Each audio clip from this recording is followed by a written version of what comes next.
And now we are joined by defending Sprint Cup Series champion and current points leader Kevin Harvick, driver of the number 4 Budweiser Jimmy John's Chevrolet. Kevin, you're off to another great start so far this season. 2 wins, 8 top 5 finishes so far, including a strong run in last weekend's Sprint All-Star race.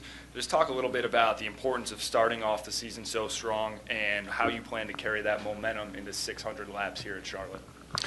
Yeah, we've obviously had a great start to the year, and last week, was just another great week. So just like I talk all the time, just really lucky to be a part of a team that's got a leader like Rodney Childers and an organization that's really committed to doing what we have to do to be competitive and win races. So the best part about this team is they just keep their head down, grinding away on new things and constantly working on pushing forward. And I heard somebody ask Jimmy about a question about the windshield over here, but there's some pretty remarkable video of some things that some projectile testing that NASCAR did and actually changed the front window leading into last year with some different layers and different things that were mandatory with all the cars. So that's without that windshield that NASCAR put into place, that would have been a much uglier piece of video, and I wish that you guys could see some of those projectile tests that they did with different objects with the new windshields. All right, we're going to open it up to questions for Kevin now. Again, please state your name and affiliation. We'll start right here in the front row. George Winkler with NASCAR.com. Just wanted to know how your Hall of Fame voting experience went, and if you would reveal who you voted for. It was an honor first, and I think the thing that I really learned the most about going through the whole process was really there isn't a bad vote. Everybody who's nominated on that list, pretty much year in and year out, is deserving of a spot in the Hall of Fame. So my list of inductees, there was 4 out of the 5 on there, and so it's listening to everything, I felt like they were going to be some pretty obvious choices, and then I think the part that I'm looking forward to the most is hearing Bruton Smith's acceptance speech. So that's going to be the most entertaining part. There's some great inductees during this class, but I think his speech will be awesome. Hey Kevin, Joe Person here with the Charlotte Observer. Wondering, since Kyle's wreck at Daytona, what your satisfaction level is at various tracks, including this one, with the increases in safer barriers. Well, I think the hard part about the safety aspects of safer barriers and different things like that. It's hard to get the barriers built and in place in a short amount of time. I think in the second half of the year, you're going to see a lot more safer barriers and different things happen. I think the analysis of the different walls that have odd shapes and angles to them with the tire barriers and listening to the explanations of what NASCAR has done to temporarily make those places better is encouraging. But I think it's an ongoing process. I know the Hendrick folks are working on some different things with the seats. NASCAR's implemented some new updates to the floorboards. With the cars, as you wreck them, you have to update the floorboards. So there have been some really positive things that come from a really unfortunate incident. So there's definitely been some changes from the safety front as we've moved from that wreck, and I know that there's a really big plan in place, and it's just you just can't go out and just put walls up. And I think that the planning and the organization and everything that has gone through it has been a full court press since that day. Woody Kane with MRN. Kevin, nobody gets to where you are without some help along the way, and I was wondering if there was early in your career one person who really sparked you and helped you get moving in the road that you're on now, and what kinds of things they did to help you along the way. Well, I think that could be, I don't know that you can't narrow it down to one person, just for the fact that for me there was I had a whole town behind me. Growing up in Bakersfield, California, there was a large group of people that that were very supportive, and I was lucky to be a part of a racing community like Bakersfield. So I would point the starting of that process and kind of till the day that I left when I was 19 or 20 was a huge part of kind of getting the ball rolling in the right direction from, whether it be support or financial support. But even to this day, I mean, when you look at the things that we do in the community there, or we do in the community here or anywhere else across the country, it's the whole town is really supportive of everything that I do. Viv Bernstein, New York Times. I don't know if other drivers look at Jeff Gordon as sort of a voice that NASCAR listens to, but if you look at him that way, how much of an absence is there going to be to that voice? Is somebody going to have to step up among drivers to be a voice for you guys? I think there's so much that you guys don't see or hear about of things that happen with the communication between the drivers and NASCAR. There's definitely a group of constant communication between different drivers and different NASCAR people to definitely help try to push things in a direction, or bounce things off of each other to try to help better the sport. So Jeff's obviously, in my opinion, still going to be around and still going to have. The good thing about it is he's going to have a different perspective on it when he's on the outside looking in, because he's already got that voice. I think there's from a competition standpoint, from a driver's standpoint, I believe that there's definitely several of us that have voices that can fill that role and are definitely active in voicing our opinions but there's a lot that you can that you guys just don't see and hear about, and it's just like the windshield. Those are things that we receive on a yearly basis of updates and different things that happen as it's a constant progression. It's just like the competition in the garage.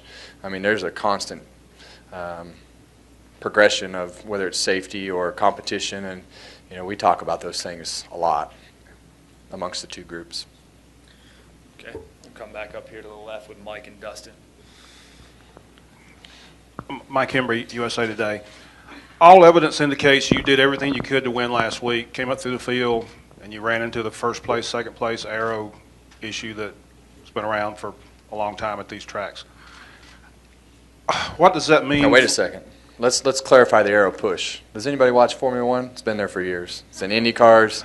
It's in racing. If you run behind one of your colleagues here in this room, you're going to have an aero push. This is true. But is there a short-term or a long-term fix to it, or is this? It's never going to get fixed? fixed. Is this a work in progress that may have an answer somewhere down the road? Yeah, it's always going to exist in racing. It's never going to not exist. Your car is never going to run as fast behind another car as it does by itself. It's just impossible. It's just absolutely impossible. And I think these cars, over the last 20 years have become more sensitive in aero push. I just think in the 70s and 80s it was probably there. They just didn't know. And we almost know too much about everything that's going on now. So I could make my car run fast behind other cars last week, but it's just a totally different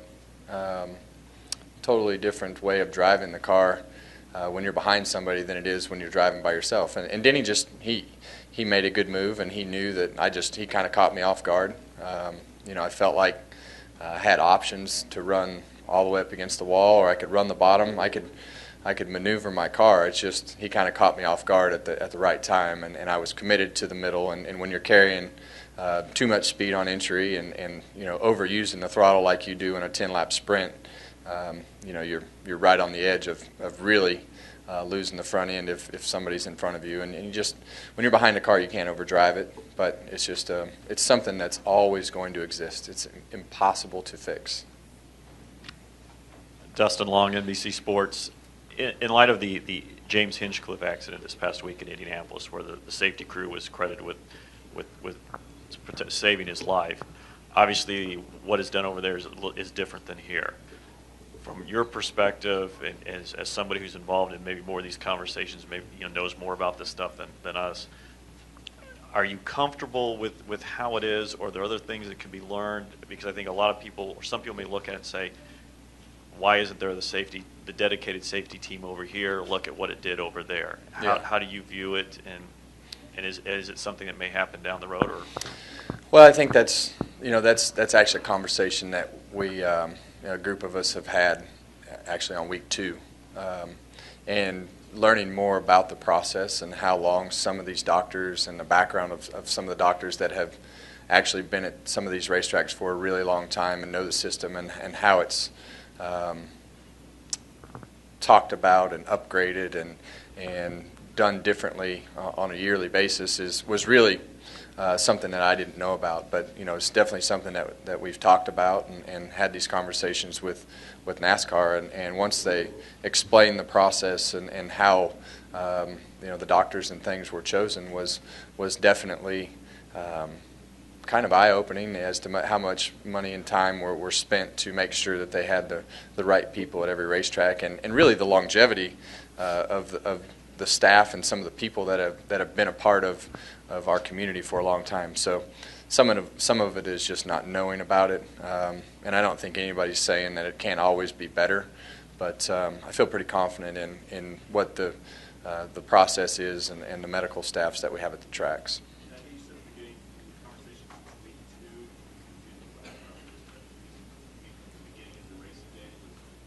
Week 2 of the season. Yeah. Great. We'll stay up here on the left with Tom. Kevin, Tom Jensen, FoxSports.com. Last 7.5-mile points races, I believe, have all been won by you or Jimmy Johnson. Is there any reason to expect that won't happen again this weekend? Well, I hope not. I hope that we're on the winning side of it. I think as you as you look at our strengths as our team, the number 4 team, and you look at the way we ran last week and the way Kurt ran last week, I think from a Stuart Haas standpoint, we feel really good about coming into the week and where we are with things, and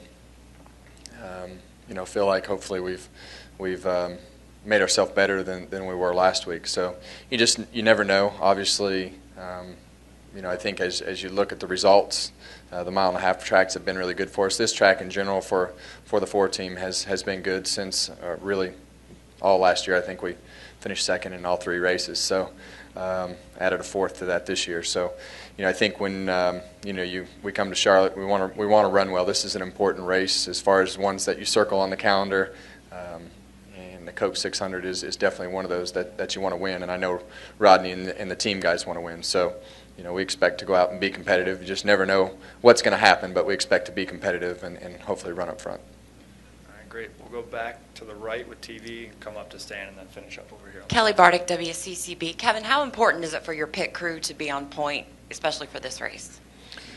Well, it's a long race, and obviously you have a lot of different, the length of the race and the amount of pit stops that they do is a little more than what they're used to. But I think for my group of guys, they're a very experienced group of individuals that have been through these races before.